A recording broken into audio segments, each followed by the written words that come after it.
At 35,000 feet, flying looks peaceful. The cabin feels steady, the engines hum like a distant storm, and the aircraft seems almost unstoppable.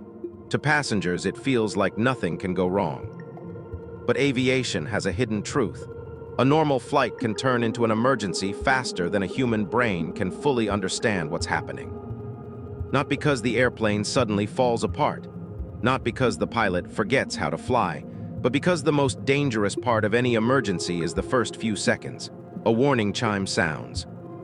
A light flashes, a vibration appears, a system message pops up, or worse, the aircraft feels slightly wrong without giving a clear reason, and in those moments the cockpit becomes a pressure test. Because the human brain reacts to surprise in a predictable way, it rushes. It wants to fix the problem immediately. It wants to silence the warning, correct the error, stop the noise, stop the fear. The instinct is to act fast, to do something, anything, right now. But in aviation, acting fast without control is how accidents begin. That is why pilots train for something that sounds almost too simple to be powerful. The 10-second rule. It's not a magical trick. It's not a button. It's not a secret feature on the aircraft. It's a discipline, a mental command that says, for the next 10 seconds, do not chase the warning, do not guess, do not panic, fly the airplane first. Because the aircraft does not pause for confusion. Gravity does not wait, altitude does not wait, speed does not wait. And once an aircraft drifts outside safe limits, the emergency becomes 10 times harder to solve. This is the heart of the 10-second rule. Before you fix the problem, you must stop the situation from getting worse. Those 10 seconds are used to stabilize the aircraft into a safe platform. A stable speed, stable attitude, stable climb or descent, stable control. Once the plane is stable, the pilot can think clearly. Once the plane is stable, the instruments make more sense. Once the plane is stable, checklists become useful. But if the plane is unstable, everything becomes chaos. That is why pilots fear one thing more than almost any technical failure: loss of control. A plane can fly with an engine out. A plane can fly with system failures.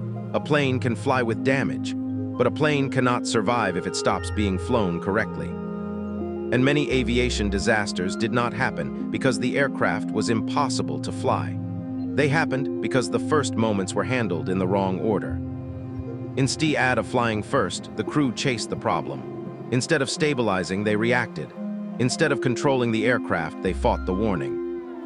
This is where the 10-second rule becomes life-saving, because those first seconds are where the startle effect hits.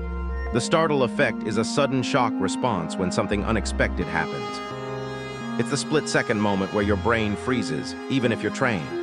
It's the same feeling people get when a car suddenly swerves in front of them. But in the air, that freeze is dangerous. The aircraft can begin drifting off altitude. It can begin accelerating. It can begin slowing towards stall. It can begin banking. It can begin descending. And if the pilot reacts blindly, it can spiral. The 10-second rule breaks that spiral before it starts. It forces the pilot to confirm the basics. Is the aircraft stable? Is it climbing, level, or descending? Is the speed safe?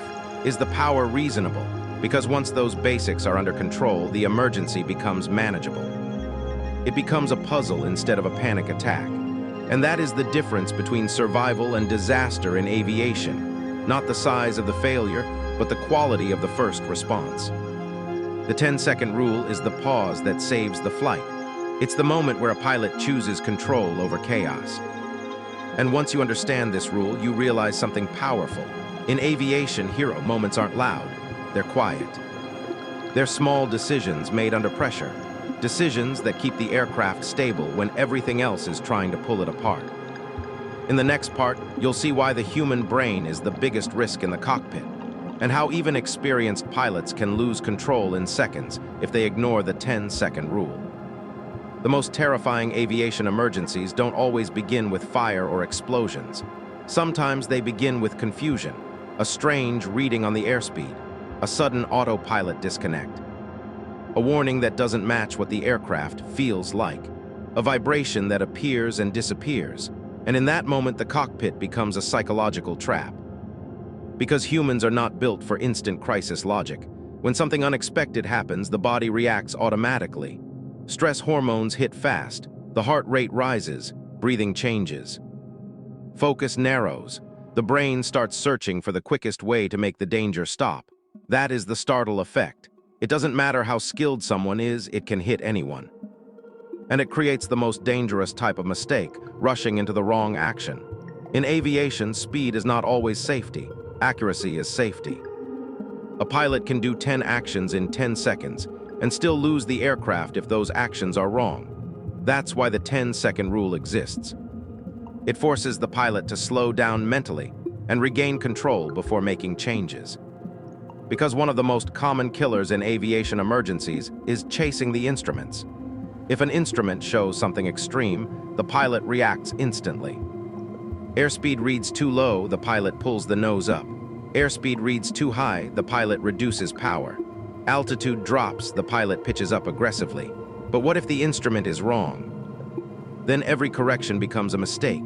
And that's how an aircraft can be pushed towards stall or overspeed without the pilot realizing it. The 10-second rule stops that chain reaction. It tells the pilot, stabilize first, confirm reality, then act. The next trap is task saturation. In a real emergency, problems don't arrive one at a time. They arrive together, a warning light. A checklist, a radio call, weather changes, navigation deviations. Every system demands attention, but attention is limited, so the brain begins skipping steps. It starts reacting to what feels urgent instead of what is truly critical. And the most critical task is always the same: fly the airplane. That's why pilots are trained to simplify under stress. The return to fundamentals, attitude, power, performance. If the aircraft is stable, the pilot has time to think. If the aircraft is unstable, thinking becomes impossible. Modern aircraft add another danger: automation confusion. Autopilot is powerful, but it is not intelligence. It follows logic and modes. If sensors fail or modes change unexpectedly, the aircraft can behave in ways that surprise the pilot. And surprise is dangerous. If the autopilot disconnects suddenly, the aircraft may change pitch or roll instantly. If the pilot grabs the controls without stabilizing, they can overcorrect. If they chase the wrong cue, they can create a dive or a stall. That's why the 10-second rule matters even more in modern cockpits. It forces a reset, take control, stabilize, verify. Then troubleshoot. And here's the shocking truth: many accidents happened in aircraft that were still flyable. The plane was not destroyed. The engines were not both dead. The wings still produced lift, but the crew lost control during confusion, not because they didn't care, but because the first seconds moved too fast. The 10-second rule is the barrier between confusion and control. It keeps the pilot from making the emergency worse, because the emergency itself might be survivable, but panic rarely is. In the next part, you'll see where the 10-second rule becomes brutal. Low altitude, where time is short, options are limited, and 10 seconds can decide everything. At cruising altitude, emergencies are dangerous, but they come with something valuable: time. At 35,000 feet, the aircraft has space to recover. Even if something fails, there's room to stabilize, diagnose, and plan. But near the ground, aviation becomes unforgiving. During takeoff and landing, the aircraft is busy. Speed is lower. Configuration is changing. Power is shifting. The runway is close. Terrain is nearby. This is where the margin for error becomes thin, and this is where the 10-second rule becomes deadly serious. Imagine a takeoff just seconds after leaving the runway. The aircraft is climbing, the gear is retracting, the aircraft is accelerating, everything is happening fast. Then suddenly something goes wrong: a bird strike, an engine failure, a fire warning, a sudden loss of performance. The instinct is immediate: turn back, the runway is behind you. The brain screams to return, but physics doesn't care about instinct. Turning back at low altitude increases drag, increases stall risk, and can become unrecoverable. This is why pilots fear the impossible turn. The 10-second rule protects against that instinct. It forces the pilot to stabilize the aircraft first, keep a safe speed, safe attitude, safe climb. Only after control is established can decisions be made. Because if the aircraft is not stable, every decision becomes a gamble. Landing is just as dangerous. Approach is a carefully balanced phase. Low speed, high drag, gear down, flaps extended, power adjusted precisely. Then wind shear hits. A sudden tailwind. a downdraft, a rapid loss of airspeed. The aircraft can sink toward the ground faster than the pilot expects. And in that moment, hesitation can be fatal, but blind reaction can be fatal too. The correct sequence is the same: stabilize first, then solve. This is why go-arounds exist. A go-around is not weakness, it's survival. It's the decision to abandon an unstable approach before it becomes unrecoverable. And the 10-second rule supports that decision by preventing pilots from trying to save a bad landing at the last second. Because many runway accidents happen for one reason: the approach became unstable, but the crew tried to force it. The 10-second rule breaks that trap. It creates a moment where the pilot recognizes the aircraft must be stable or the landing must be rejected. Low-altitude emergencies can also involve smoke or fire. Smoke reduces visibility. It destroys breathing. It destroys awareness. But even in smoke, the aircraft must be flown first, because switching off the wrong system while descending uncontrolled doesn't solve anything. A stable aircraft gives you a chance to land. An unstable aircraft gives you nothing.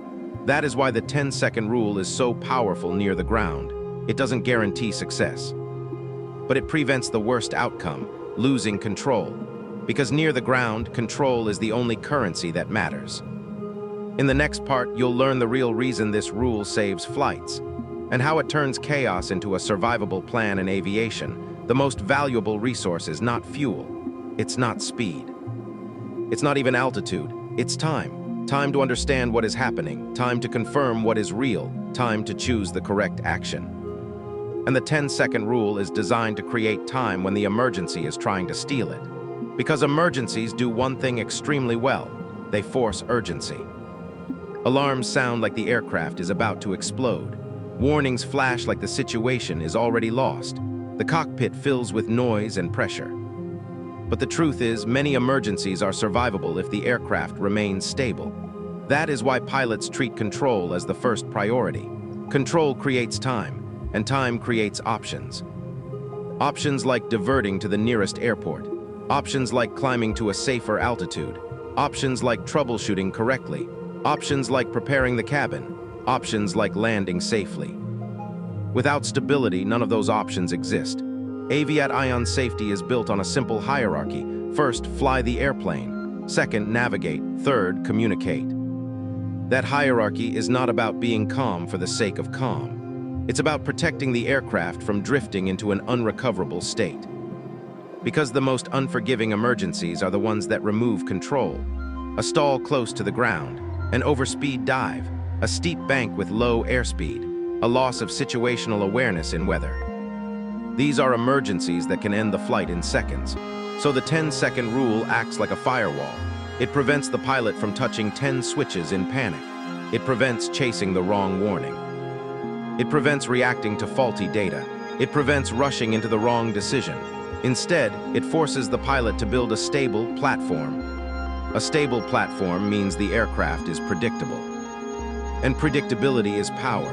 When the aircraft is predictable, the pilot can analyze the situation like a problem, not like a disaster. That is why this rule works across almost every type of emergency: engine problems, instrument failures, autopilot issues, weather threats, pressurization problems, smoke events. Unexpected turbulence. The rule is always the same: stabilize first. And there's a reason pilots respect this rule so deeply. Because aviation history is full of examples where the aircraft could have survived, but the first moments were mishandled. Not because of lack of skill, but because of overload. Too much happening too fast. The 10-second rule is the moment the pilot takes back control from the emergency. It is the decision to not be dragged into chaos. And the most powerful part is this: 10 seconds is not a long time. It is short enough to act quickly, but long enough to break panic. It is the difference between reacting and responding. Reacting is emotional, responding is disciplined. Reacting is fast, responding is correct. And in aviation, correct beats fast, every time, because the sky is not forgiving. It rewards precision, discipline, and control. That is why the 10-second rule is one of the most important survival habits in aviation. It turns a terrifying moment into a manageable sequence. It turns fear into procedure. It turns chaos into control. And when you realize how many disasters begin in the first seconds, you understand the real meaning of the rule. The emergency doesn't destroy the plane. The first response can. So the next time you look out of an airplane window and see nothing but clouds and endless sky, remember this. Somewhere in that cockpit, there is a rule that exists for the worst moment imaginable. A rule that has saved flights without anyone in the cabin ever knowing. 10 seconds, control first, then everything else.